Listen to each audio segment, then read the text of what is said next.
নমস্কার। তো আজকে আর একটা নতুন রেসিপি আমি বানাবো। তো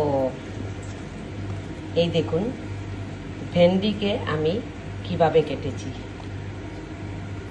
প্রথমে এই যে ভেন্ডিটাকে ধুয়ে নিয়েছি। আপনারা সবসময় ভেন্ডিগুলোকে আগে ধুয়ে নেবেন।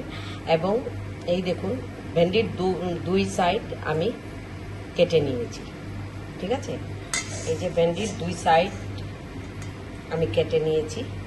তারপরে আগে ধুয়ে নেবেন, এভাবে আমি ধুয়ে নিয়েছি। তারপরে আমি এই রেসিপির নাম তিল রেসিপি। তো আপনারা দেখুন এইভাবে আমি অল্প নিয়েছি, এইভাবে আমি তিল নিয়েছি। মোটামুটি 2 থেকে 3 চামচ নেবেন। যদি ভেন্ডি বেশি হয় তাহলে বেশি নেবেন, আর যদি ভেন্ডি কম হয় তাহলে কম নেবেন। তো আমি নিয়েছি, দেখুন তিল নিয়েছি। মিক্সির বাটিতে আমি মিক্স করব। এই তিলের সাথে আমি একটু আদা কুচি কুচি করে কেটে দেব এখানে, সাথে একটা লঙ্কাও দিয়ে দেব। মিক্সিতে পেস্ট করে নেব। তো দেখুন আমি মিক্সিতে এইভাবে পেস্ট করে নিয়েছি। ঠিক আছে, অল্প নিয়েছি তাই মিক্সির বাটিতে একদম চারোদিকে লেগে গিয়েছে। এখন আমি কড়াই বসাবো।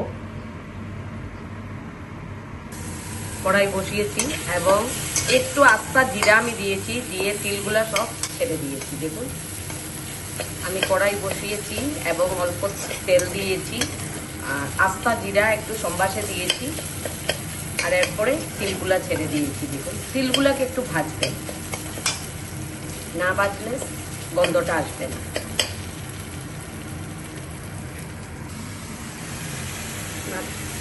অল্প অল্প হলদি আমি দিয়েছি,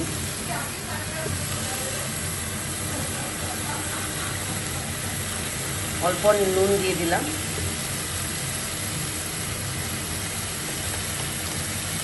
অল্প নুন দিয়ে দিলাম পরিমাণ অনুযায়ী।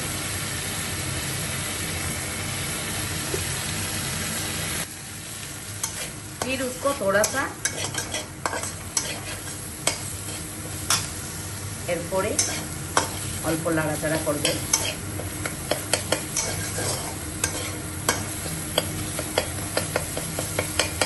আপনি দেখবেন যখন একটু নাড়াচাড়া করবেন ওই সময় যাতে তিলের গন্ধটা, আদার গন্ধটা একটু বের হয়, তাই একটু ভালোভাবে ভাজবেন।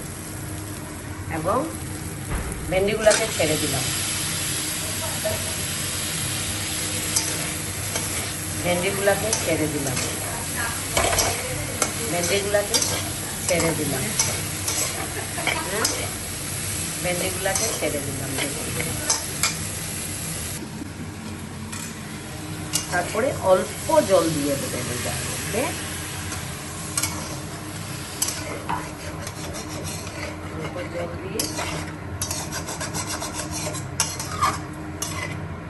কি সুন্দর হয়েছে দেখুন। দেখতে মাছ মজা সিদ্ধ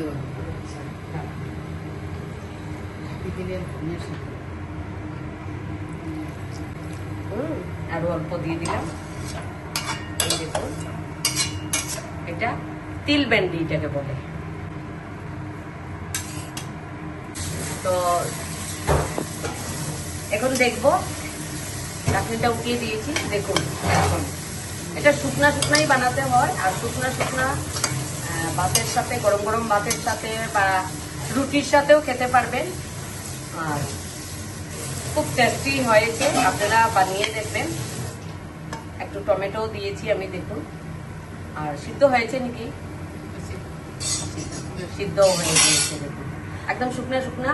গরম ভাতের সাথে চানার ডাল নিলে তো খুবই ভালো। চানার ডালের সাথে এইটা, এই তিল ভেন্ডি এটাকে বলে, ওইটা বানালে খুব স্বাদ লাগবে। আপনারা একবার বানিয়ে দেখুন। তাহলে আজকে ভিডিও এখানেই শেষ করলাম।